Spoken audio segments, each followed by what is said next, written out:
Et salut à tous et à toutes, très chers animatroniques, c'est BubbleFNAF. Et aujourd'hui, on se retrouve pour une vidéo analyse sur la démo de l'Ultimate Custom Night que Scott a sorti sur GameJolt. Alors je sais que ce que vous allez me demander dès le début de la vidéo, mais non, on ne peut pas tester la Custom Night dans cette démo, bien qu'elle soit officielle. Évidemment, on s'y attendait, c'est un énorme troll de Scott. En réalité, je ne vais pas démarrer, mais en gros, il y a un mini-jeu, voilà. Un mini-jeu tout à fait banal, voilà, bien nul, voilà, que Scott nous a fait... un énorme troll. Donc c'est pour ça que du coup, aujourd'hui, qu'est-ce qu'on va faire si on va pas vraiment jouer au son petit jeu là?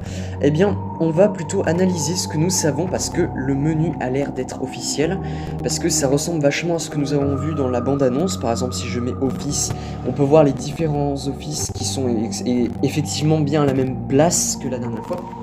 Donc, qu'est-ce que je vais vous montrer? Eh bien, c'est très simple. Donc, on va analyser un peu, donc ce sera pas très long. Donc déjà pour commencer, donc évidemment comme on s'y attendait, on pouvait mettre les 20-20-20, et je trouve ça plutôt pas mal, cette interface-là, de pouvoir changer, de pouvoir mettre, voilà, 5, puis après 10, puis 20, voilà, de pouvoir rajouter à notre propre gré, puis de revenir à 0, puis de revenir à 20, ça c'est plutôt pas mal. Ensuite on peut voir qu'on a des points value. Donc c'est des, voilà, des points en fait, ce qu'on peut avoir, et ces points en fait on peut les utiliser pour acheter des offices, en gros des bureaux où on va pouvoir voilà, affronter tous ces animatroniques. Et donc ce qui m'étonne et ce qui me surprend, c'est que Scott ne s'est pas contenté de faire qu'une custom night dans un seul endroit, il va en faire dans plusieurs. Donc là vous avez Sister Locations, qui sont mettre Sister Location, on avait vu, FNAF 3, on peut voir Phantom Chica en fond, la Bonnie. Et on peut voir FNAF 4, clairement, on peut voir le placard avec le petit téléphone, etc., qui sont les jouets de l'enfant. Et donc ça, moi je trouve que c'est vraiment un concept plutôt intéressant de pouvoir acheter les endroits grâce à des points. Ça veut dire que là, ça va pas juste être, bah, il va falloir finir le jeu. Non, c'est qu'on va pouvoir avoir des points, et c'est plutôt pas mal. On a aussi des power-up, donc qu'on pourra acheter en début de partie. Donc là, on peut avoir un power-up frigid qui permet de commencer avec une température ambiante de 50 degrés. Donc ce qui suppose que du coup, on doit commencer soit dans une température basse, mais ça m'étonnerait très grandement, à mon avis, ce serait une température très haute, genre dans les 70, et là, ou même 60. Et là, on peut les commencer dans les 50 degrés, donc voilà, c'est un petit item pas mal. Ensuite, on peut avoir free coins. Voilà, donc j'ai dit en anglais, je suis désolé. Mais en gros, on peut acheter des fast coins avec. Et ce que j'ai pu constater, je pense que ces fast coins vont nous servir pour pouvoir acheter des trucs, je crois, avec Rockstar Foxy, comme on avait pu voir dans la bande-annonce. Ou alors les peluches, là, il y avait Baby, il y avait d'autres peluches, etc. Peut-être que ces coins vont nous servir pour ça, je crois. Pas très sûr.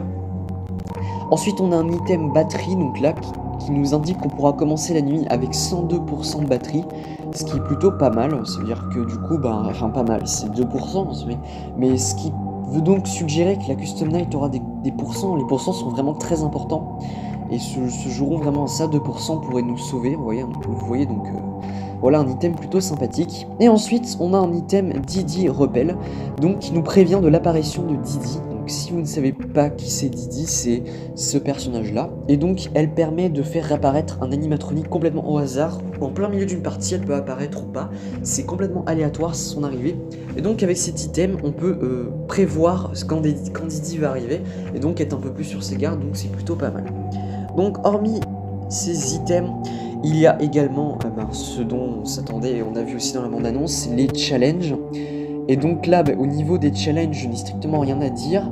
Voilà, donc on aura Bears Attack avec tous les Freddy, La Nuit des Filles, Ladies Nights, Creepy ou Crow Release, pardon, Spring Trapped, donc ceux qui sont... Bon, bah là, je comprends pas vraiment pourquoi eux, ils sont enfermés, ou eux, je sais pas vraiment. Pourquoi est-ce que Rockstar Foxy et pas les autres? Mais bref, Odd Friends, bon bah ça, voilà, évident. Mais il y a un truc qui m'a interpellé... dans ces défis, en fait, c'est la rubrique Nightmares Attack qui nous suggère qu'on va se faire attaquer par des cauchemars, l'attaque des cauchemars en gros. Et donc, moi je m'attendais typiquement à voir les Nightmares évidemment. Mais ce qui m'a interpellé, c'est que pourquoi est-ce qu'on a Withered Bonnie, Golden Freddy, Scrap Baby, Molten Freddy et Music Man.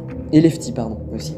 Et ce que je suis en train de me dire, c'est que du coup, Si Scott veut vraiment nous révéler quelque chose avec ça, en nous révélant quels animatroniques sont réels ou pas, donc ça veut dire que déjà de 1, ma théorie que Sister Location serait peut-être un rêve, un cauchemar, tomberait donc à l'eau. Donc je pense que voilà, vous aviez raison, c'était en effet la réalité. Mais dans ce cas, je ne comprends pas et je ne conçois pas comment ça se fait. Tous ces événements qui est dans Sister Location qui paraissent irréels, ça veut dire vraiment qu'on est dans un futur très lointain dans Sister Location. En soi c'est possible, mais moi j'étais plutôt parti sur un cauchemar, mais non, ce n'est pas un cauchemar. Et il y a également Old Bonnie et Golden Freddy. Donc pourquoi eux? Je ne comprends pas pourquoi eux sont des cauchemars. Ça veut dire que ce n'est pas réel. Bonnie a un visage, ou Bonnie n'est pas sous cette forme. Et Golden Freddy, bah, je m'y attendais un petit peu parce que c'est une illusion, donc c'est peut-être un cauchemar, mais bon.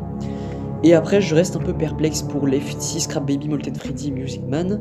Mais ça pourrait suggérer que du coup, FNAF 6, où on va m'engueuler, Freddy Fazbear Pizzeria Simulator, serait donc un cauchemar. Et en plus, ce qui pourrait l'accentuer, je vous mets tout de suite un extrait de quand j'ouvre le livre là de The Freddy Files.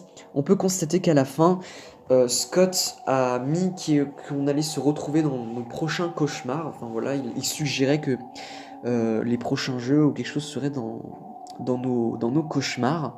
Et donc cette théorie pourrait confirmer qu'en fait, bah, eux sont irréels, mais que voilà, en fait, les séquences dans le bureau ne sont pas réelles. Mais après, pourquoi est-ce que William Afton n'y est pas, j'en sais rien. Mais c'est une théorie. Voilà, très chers animatroniques, j'espère que la vidéo vous aura plu. Ben, en tout cas, elle promet cette Custom Night et ce n'est pas terminé parce que je pense que je l'ai publié sur YouTube, vous avez dû voir. Mais Scott a prévu encore des animatroniques et à mon avis, on va pas être confronté à une 50aine d'animatroniques, mais bien à une bonne 60aine à mon avis, parce qu'il va rajouter tous ceux qui ne sont pas là, genre Funtime Freddy, Nightmare Chica, Bonnet, Shadow Bonnie et j'en passe, parce qu'il y a encore les Bidibab, les Mini-Rena, etc. Voilà, je vous remercie d'avoir regardé la vidéo. On se retrouve pour une prochaine vidéo et on espère avec Wolf Fury que notre découverte du jeu vous plaira. Sur ce, ciao tout le monde et à la prochaine.